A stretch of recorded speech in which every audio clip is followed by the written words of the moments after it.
Hey everyone, welcome back. We're diving into something today that I think is going to resonate with a lot of you, especially as we wrap up the year and are Ooh. feeling that holiday pressure, avoiding burnout.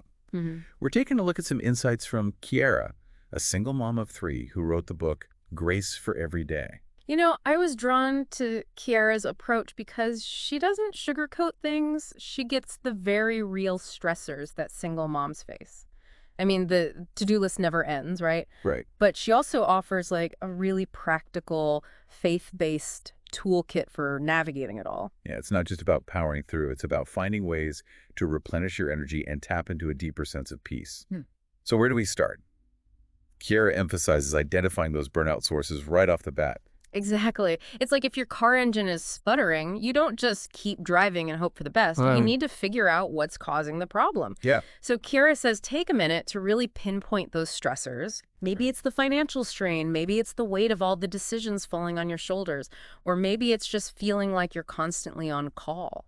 Yeah, and I think this is where that holiday pressure cooker really intensifies things. Oh, You're absolutely. not just managing the everyday stuff, you've got the added expectations of creating magical experiences for your kids, often on a tight budget. Absolutely. And that's why Kira's first tool is so important. Okay. It's called Pause and Pray.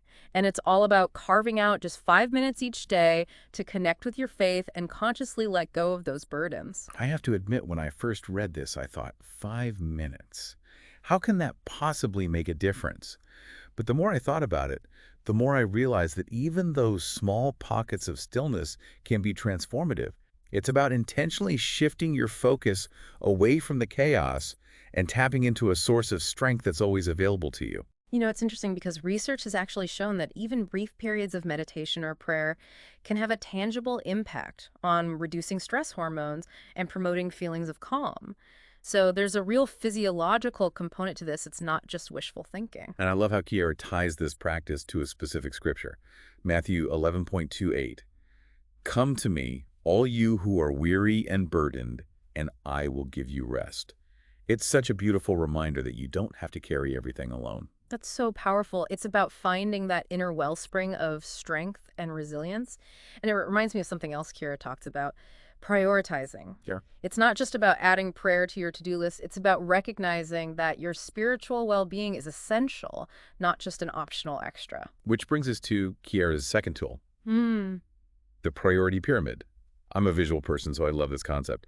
It's about literally creating a pyramid where you categorize everything that's on your plate. Right. So at the top, we have essential. These are the non-negotiables, the things that absolutely must get done, like your job, taking care of your kids, and critically taking care of yourself. Yeah. And notice how that's at the top, not the bottom. Then we move down to flexible.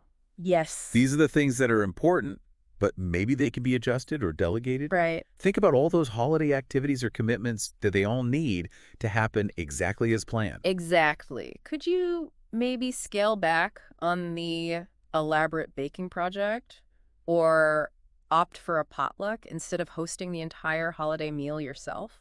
And finally, at the bottom of the pyramid, we have a limitable. Right. This is where we get ruthless and identify those things that are just draining our energy without adding any real value. Like, I don't know, spending hours scrolling through perfectly curated holiday Instagram feeds and feeling inadequate. Or maybe it's that extra volunteer project you signed up for when you already have zero free time. The brilliance of this tool is that it forces you to get real about where your time and energy are going. And Kiara suggests actually writing it all out and putting the pyramid up somewhere, you'll see it every day, as a visual reminder to focus on what truly matters. I love that. It's like a mini manifesto for a more balanced life. And it's a great reminder that saying no to some things actually means saying yes to your own well-being and to what's Yeah. truly important. So we've got our 5 minutes of peace. We've got our priorities sorted. Where do we go from here? Well, Kiara reminds us that we don't have to do any of this alone. Mm-hmm. She has a really insightful tool for building a support system called the Support Network Map. Oh, yeah. This one really resonated with me. It's about taking stock of all the resources and people available to you, not just in times of crisis, but for everyday support. Mm-hmm. It could be your family, friends, neighbors, your church community, even online groups where you find connection and shared experiences. Absolutely. And I think for single moms, those connections can be especially vital.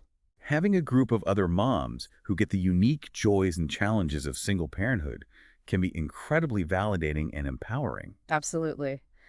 And Kiara points to Proverbs 11.14 here, which talks about safety being found in the multitude of counselors.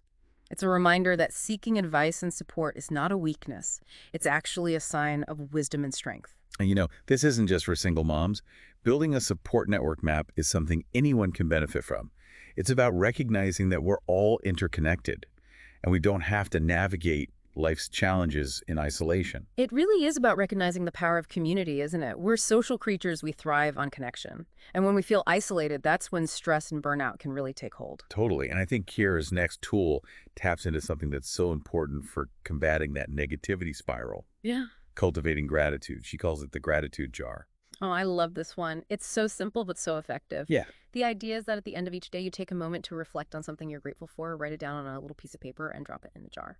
It's like creating a physical collection of all the good things in your life, right? And I imagine that especially during the holiday season, when it's easy to get caught up in the stress and the pressure, this could be a real game changer. It's about intentionally shifting your focus, right? Instead of dwelling on what's not working or what you haven't accomplished, you're consciously choosing to acknowledge the blessings, big or small. And research has actually shown that practicing gratitude can have a profound impact on our mental and emotional well-being. It's interesting. I actually tried this with my family last year, and I was surprised by how much it shifted the energy in our house. Even my kids, who are, kids, started looking for things to be grateful for. That's amazing. See, it's contagious, and I think the act of physically writing it down is key too. It's not just a fleeting thought. You're taking the time to really savor the moment and create a tangible reminder of all the good in your life. Look, imagine how powerful it would be to go back and read through those notes at the end of the year. It's like a mini time capsule of all the moments that brought you joy. Exactly, and I think it ties back beautifully to Kiara's overall message, which is that even in the midst of the everyday chaos and challenges, there is grace to be found. Speaking of Kiara's message, she has a really powerful quote that I think sums up her whole philosophy. In her book, she writes, "Mama, remember this. You are not alone. God is with you in every late-night diaper. Change every exhausted prayer and every joyful moment with your kids." Wow, that gave me chills. I think it speaks to something so universal, that feeling of being overwhelmed and exhausted, but also deeply connected to something bigger than ourselves. And it's a reminder that those small everyday moments, the diaper changes, the late-night worries, the moments of pure joy with your kids, those are where the grace resides. It's about finding the sacred in the ordinary, isn't it? And recognizing that we're not meant to do any of this alone. Absolutely. And, even if you're not a single mom or a person of faith, I think Kiara's message resonates on a deeper level. It's about finding that inner strength, building a supportive community, and choosing to focus on the good even when things are tough. So as we're wrapping up our deep dive into Kiara's toolkit for avoiding burnout, I want to encourage you to think about which of these tools you could start implementing today. You don't have to do it all at once. Yeah. Even just choosing one small step can make a big difference. Maybe it's carving out those 5 minutes for pause and pray.